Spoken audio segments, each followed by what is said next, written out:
आपल्यावर झालेल्या अन्यायाने पेटून उठलेली माणसं इतिहास घडवतात हे पुन्हा एकदा सिद्ध झालंय. संघर्ष जिद्द म्हणजे विनेश. महिला कुस्तीपटू विनेश फोगाट. हरियाणासारख्या लहानशा गावात जिथं पितृसत्ताक विचारसरणी तिथल्या नसानसात भिनली आहे, अशा ठिकाणी मुलींनी कुस्ती खेळणं, त्यांना कुस्ती खेळायला शिकवणं याचा कुणी स्वप्नातही विचार केला नसेल.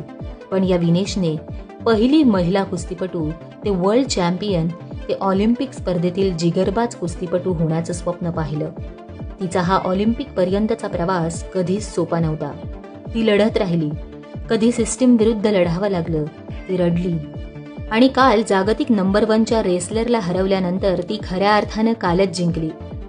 विनेशमुळे आज हरियाणामध्ये लोक मुलींना कुस्ती खेळायला शिकवू लागलेत. हा बदल फार मोठा आहे.